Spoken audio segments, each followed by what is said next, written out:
Hey everyone, welcome back to my show. We are reading through the Catholic Children's Bible because it is bizarre. The stories are weird, kind of terrifying. I wonder why we share them with kids. Anyway, this is the version I'm going through Catholic Children's Bible, Catholic's Bible for Children. Sorry. Um, I'm sure there's other versions of it, but this one's certainly good enough with some really nice illustrations. Today, we're going to talk about Joseph, who is in Egypt. Now, if you missed our last story, this is Joseph. If you've ever heard of Joseph in the Technicolor coat, this is Joseph, who was a favored son, and his brothers basically didn't like him because he was a little stuck up or something, a little much. And so they threw him into a pit one day, and they were like, it'd be great if we throw him in this pit and then he dies and we don't have to deal with him anymore. And the brothers were all like, awesome, let's leave Joseph in the pit. So they throw him in the pit, take his fancy coat, dip the coat in blood, because they're like, then we'll tell our dad that he was mauled by animals, right? And then while they were eating lunch before they headed home, they were like, oh my gosh, we're totally missing an opportunity. We could sell this kid into slavery, and then he wouldn't be here. We wouldn't have to deal with him. And then we'd also make some money. They get to the pit. Too bad, so sad. Joseph has already been sold into slavery. He's already been taken. Up in our last story. So the brothers go back to dad and they're like, sorry, dad, Joseph's been mauled by an animal and he must be dead because they brought him the coat. So here we are. And Joseph has been sold into slavery. So he's in Egypt. Okay. So I'm going to read this story. You can always feel free to jump past it where we talk about the explanation, because sometimes it's hard to hear the story. So Joseph in Egypt.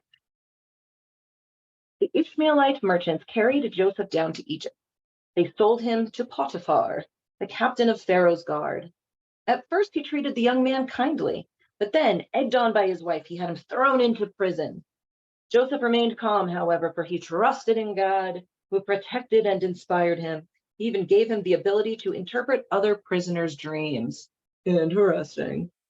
One night, the Pharaoh had a strange dream. He dreamt that he was on the banks of the Nile River. 7 fat and strong cows came out of it and began to eat their grass.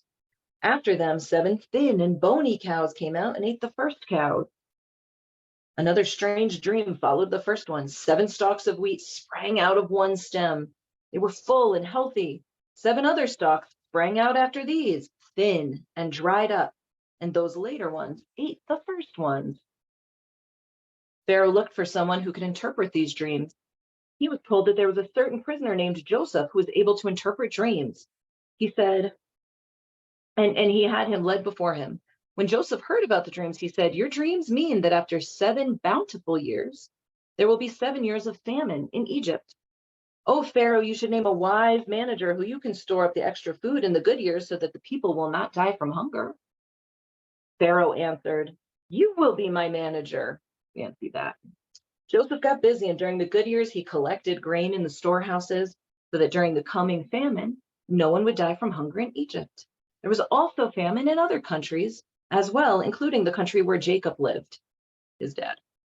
He said to his sons, I heard that they have grain in Egypt. Go there and bring some back, lest we starve to death. His sons set out and came before Pharaoh's manager. They did not recognize that it was Joseph, the brother whom they had betrayed. He, however, recognized them. At first, he treated them harshly, but later, after he had forced them to make another trip and they spoke to him about Jacob, he could no longer hide who he was or hold in his feelings. He called out, is my father still alive? Brothers, don't you recognize me? I am Joseph. They were terrified, afraid that he might want to get even, so the brothers didn't say a thing. But Joseph hugged them one by one, saying, go to Canaan and tell my father to come to his son Joseph here in Egypt. Now, I was arguing with somebody just very recently on Reddit about this story when they tried to tell me that the Catholic Children's Bible is created to give people rules, right? And if we didn't have rules, right, on the road, you would just cross the lines and crash and die, right? So obviously we need rules. And my response to him, because I was on this story was the next one in the queue, and I was like, cool, let's read this story and talk about like, what are the rules that we're learning here, children? What are we learning? So Joseph has been thrown in a pit. He's been sold into slavery, and then he's thrown into prison. He's always been able to interpret dreams.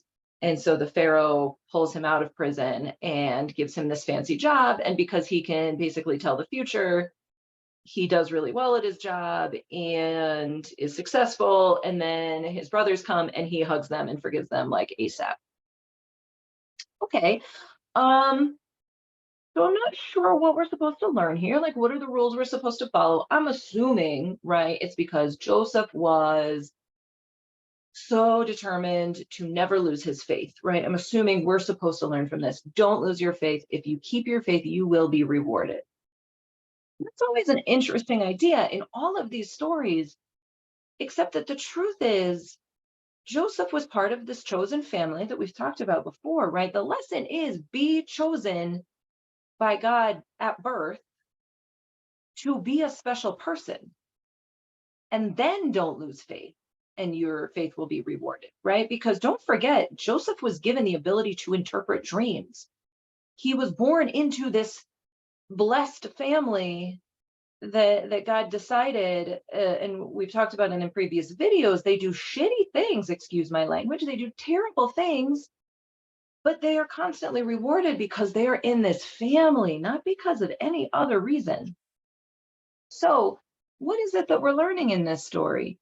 Be special, be chosen, be born in the correct family, and you will be given a special power of like a dream interpretation. And when that happens, and you, out of all of the other people in prison, because obviously nobody else deserved freedom, right? If he's just throwing people into prison, you think Joseph is the only one who just got thrown into prison for no reason except he wasn't liked?